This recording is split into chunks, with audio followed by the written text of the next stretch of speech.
فتح مکہ کیا ہے؟ فتح مکہ کے بعد کیا ہوا؟ مکہ اتنا اہم کیوں تھا؟ ان سارے سوالوں کے جواب جانیے اس ایپیسوڈ میں۔ اعوذ باللہ من الشیطان الرجیم، بسم اللہ الرحمن الرحیم، الحمد للہ رب العالمین، وصلی اللہ علی محمد وآلہ الطاہرین۔ ناظرین کرام، السلام علیکم ورحمۃ اللہ۔ آج ہم آپ کے سامنے قرآن مجید کے سورہ نصر کے بارے میں گفتگو کریں گے، جو مشہور اور معروف سورہ ہے، اور کبھی کبھی نماز میں بھی پڑھا جاتا ہے جنہیں یہ سورہ یاد ہے، اذا جاء نصر اللہ کے نام سے جو مشہور ہے۔ اس سورہ کے بارے میں آج ہم آپ کے سامنے گفتگو کریں گے۔ سب سے پہلے اس سورہ کا مختصر تعارف کہ اس میں کیا کہا گیا ہے، کیا بیان کیا گیا ہے، کیا بتایا گیا ہے۔ یہ سورہ پیغمبر اکرم صلی اللہ علیہ وآلہ وسلم پر 6 ہجری میں نازل ہوتا ہے، اور اس میں پیغمبر کو ایک خبر دی جاتی ہے، ایک بشارت اور خوشخبری دی جاتی ہے کہ خدا کی طرف سے مدد آئے گی، آپ کامیاب ہوں گے، اور اس کے بعد لوگ تیزی کے ساتھ گروہ گر گروہ اسلام میں داخل ہونا شروع ہوں گے، دین میں داخل ہونا شروع ہوں گے، اور پھر تمام مسلمانوں کی یہ ذمہ داری ہوگی کہ خدا کے شکر کے عنوان سے اس کی حمد کریں، اس کی تسبیح کریں، اور پروردگار کی بارگاہ میں استغفار کریں۔ یہ مختصر تعارف ہے اس سورہ کا۔ اب آتے ہیں اس کی آیتوں کی طرف، اس کی ایک ایک آیت کو دیکھتے ہیں کہ اس میں کیا کہا گیا ہے۔ البتہ آج کے اس ایپیسوڈ میں ہم اس کی صرف پہلی آیت پر گفتگو کریں گے، باقی آیتیں انشاءاللہ اگلے ایپیسوڈ میں پیش کی جائیں گی۔ قرآن مجید کے تمام سوروں کی طرح اس سورہ کا آغاز بھی خدا کے نام سے ہوتا ہے، بسم اللہ الرحمن الرحیم۔ اور یقیناً جو نصرت، مدد اور فتح کی بات کی گئی ہے، تو زندگی کے ہر میدان میں، ہر موڑ پر ہمیں پروردگار کی اس نصرت کی ضرورت ہے، اس مدد کی ضرورت ہے کہ جو ہمیں زندگی میں بھی سعادت مند بنا سکتی ہے، آخرت میں بھی کامیاب کر سکتی ہے۔ اور وہ انسان کی زندگی کا کوئی بھی شعبہ ہو، اس کے لیے ضروری ہے کہ انسان اسے خدا کے ساتھ جوڑے، خدا کے نام کے ساتھ، خدا کے ذکر کے ساتھ جوڑے۔ یہی اس بسم اللہ الرحمن الرحیم کا مقصد اور مفہوم ہے۔ پہلی آیت اس سورہ کی، سورہ نصر کی، کیا کہتی ہے؟ اذا جاء نصر اللہ والفتح، کہ اے پیغمبر، جب آپ کی طرف یا مسلمانوں کی طرف خدا کی مدد آ جائے گی اور کامیابی آ جائے گی، آپ کامیاب ہو جائیں گے اور مسلمان کامیاب ہو جائیں گے۔ یہ ایک بشارت ہے، ایک خوشخبری ہے، یا اس طرح سے کہا جائے کہ ایک پیشن گوئی، ایک پریڈکشن ہے کہ آئندہ ایک ایسا موقع آنے والا ہے کہ جب آپ کو بہت بڑی کامیابی ملے گی، اسلام کو ایک بہت بڑی کامیابی ملے گی، مسلمانوں کو ایک بہت بڑی کامیابی ملے گی۔ لیکن وہ کون سی کامیابی ہے کہ جس کی طرف اس آیت میں اشارہ کیا گیا ہے،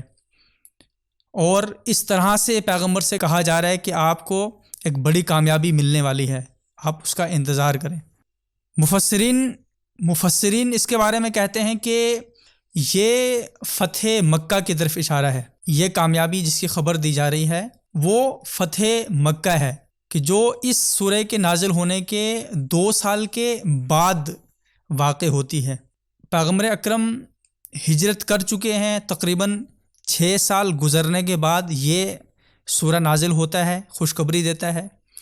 اور اس کے 2 سال کے بعد، یعنی 8ویں ہجری میں پیغمبر اکرم ارادہ کرتے ہیں کہ اب جب کہ میں ان کفار اور مشرکین سے کئی جنگیں لڑ چکا ہوں، انہیں شکست دے چکا ہوں، تو اب باری آ گئی ہے کہ میں مکے کی طرف جاؤں اور وہاں سے بھی شرک کا خاتمہ کروں، کفر کا خاتمہ کروں،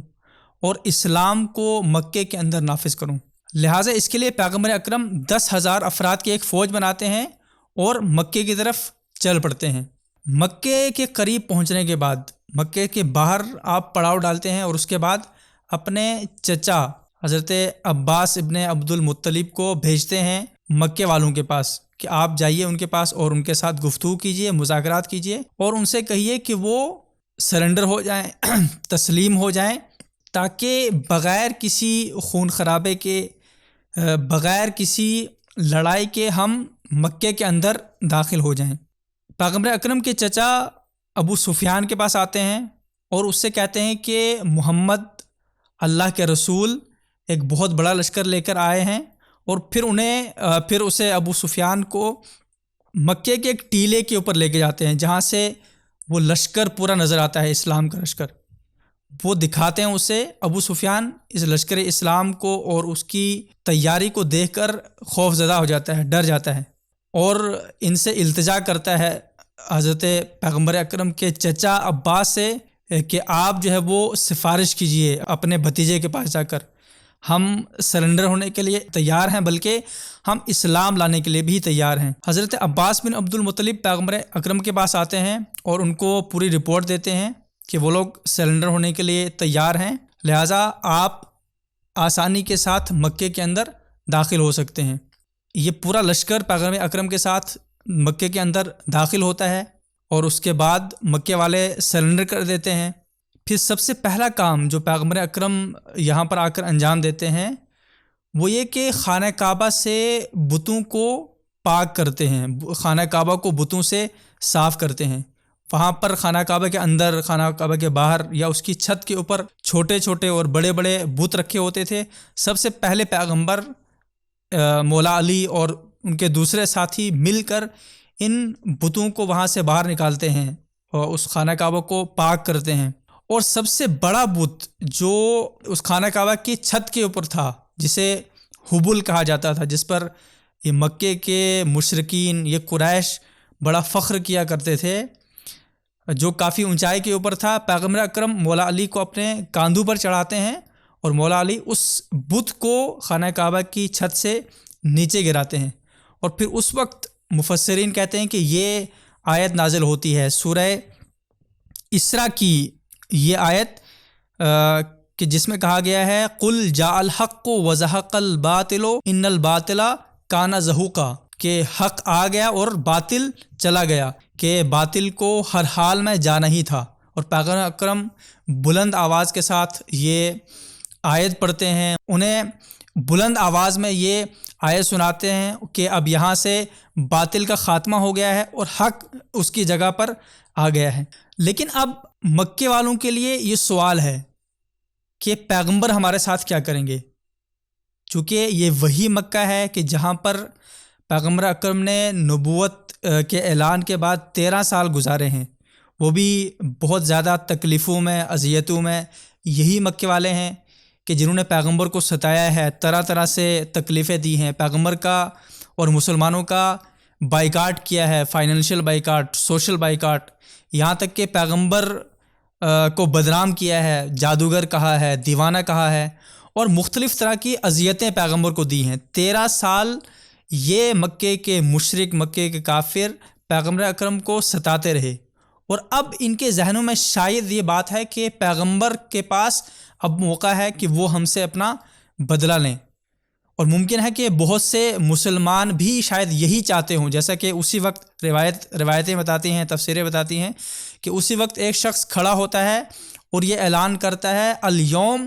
یوم الملاحمہ، یعنی آج بدلے کا دن ہے، آج انتقام کا دن ہے۔ پیغمبر اکرم جب یہ سنتے ہیں تو مولا علی علیہ السلام کو بھیجتے ہیں، کہتے ہیں کہ جاؤ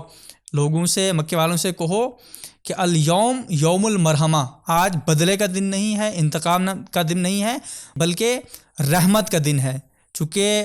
خدا نے مجھے رحمت للعالمین بنا کر بھیجا ہے، لہٰذا میں تمام افراد کو، تمام مکے والوں کو معاف کرتا ہوں، اور پروردگار کی اور رسول کی رحمت گویا کہ مکے والوں کے اوپر اس وقت نازل ہوتی ہے، جسے سن کر مکے والے بہت خوش ہوتے ہیں، اور جس کا یہ نتیجہ نکلتا ہے کہ اس کے بعد لوگ تیزی کے ساتھ اسلام کے دامن میں جگہ لیتے ہیں، مسلمان ہونا شروع ہوتے ہیں۔ جیسا کہ اس سورہ میں بھی یہ کہا گیا ہے کہ لوگ گروہ گروہ جھوک در جھوک جو ہے وہ اسلام کے دامن میں پناہ لیں گے۔ لہٰذا یہ وہ کامیابی ہے رسول اللہ کی کہ جو آپ نے جنگ کے ذریعے نہیں، تلوار کے ذریعے نہیں، بلکہ اپنے اخلاق کے ذریعے سے، اپنے کردار کے ذریعے سے حاصل کی ہے۔ اور یہی وہ کامیابی ہے کہ جس کی طرف قرآن مجید اس آیت میں اشارہ کر رہا ہے، اذا جاء نصر اللہ والفتح، کہ جب اللہ کی مدد آئے گی اور آپ کامیاب ہوں گے۔ تو یہاں پر یہ اللہ کی مدد آتی ہے۔ ایک طرف اللہ کی مدد یہ ہے کہ رسول اسلام کے ساتھ ایک بہت بڑا لشکر ہے، ایک بڑی فوج ہے، اور دوسری طرف جو مدد ہے اللہ کی وہ یہ کہ پروردگار کی طرف سے جو پیغام آتا ہے کہ آج رحمت کا دن ہے، لہٰذا تمام افراد کو معاف کر دیا جائے، ان کے لیے آپ جو ہے رحمت کا نمونہ بن کر آئے ہیں، تو اپنی رحمت ان کے سامنے دکھائیے تاکہ یہ اسلام کے دامن میں جگہ لیں۔ لیکن یہاں پر ایک اور سوال جو سامنے آتا ہے وہ یہ کہ مکہ اتنا اہم کیوں ہے؟ مکے کو فتح کرنا اتنا اہم کیوں ہے؟ مکے کی کامیابی اتنی اہم کیوں ہے کہ خداوند متعال اس طرح سے اسے بیان کر رہا ہے؟ کوئی دوسری جگہ بھی ہو سکتی تھی جس کو فتح کیا جا سکتا تھا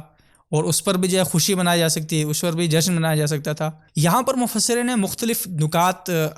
بیان کیے ہیں۔ ایک نکتہ جو یہ کہ اس وقت اسلام کی دشمنی اور شرک کا سب سے بڑا مرکز مکہ تھا، اور مکے سے اسلام کے خلاف پلاننگ ہوتی تھی، مسلمانوں کے خلاف پلاننگ ہوتی تھی، شرک یہیں سے دوسری جگہوں پر بھی پھیلتا تھا، شرک کا پیغام یہیں سے جاتا تھا۔ لہٰذا مکے کی فتح کا مطلب تھا اسلام کے مخالفوں اور مشرکوں کی شکست، اور اس شکست کے بعد اسلام کے لیے ایک نیا دروازہ وہاں پر کھل گیا۔ دوسری چیز جو بیان کی گئی ہے وہ یہ کہ بہت سے قبیلے ایسے تھے کہ جو قریش کی وجہ سے اسلام کی طرف نہیں آ رہے تھے، پیغمبر کی طرف نہیں آ رہے تھے، لیکن قریش کی شکست کے بعد ان کے لیے وہ رکاوٹیں ختم ہو گئیں اور اسلام کا دروازہ ان کے لیے کھل گیا۔ لہٰذا ہم دیکھتے ہیں کہ پورے کے پورے قبیلے فتح مکہ کے بعد مسلمان ہوتے ہیں، اسلام کے دامن میں پناہ لیتے ہیں۔ تیسری چیز یہ بیان کی گئی ہے کہ قریش کی شکست کا لوگوں کے ذہن میں یہ مطلب تھا کہ رسول اللہ حق پر ہیں اور ان کا پیغام جو ہے وہ سچا ہے، چونکہ مکے کے لوگ قریش کو ناقابل شکست سمجھتے تھے اور قریش کو حق سمجھتے تھے اس بنیاد پر، اور قریش کی شکست کھانے کا مطلب یہ تھا کہ قریش حق پر نہیں ہیں، بلکہ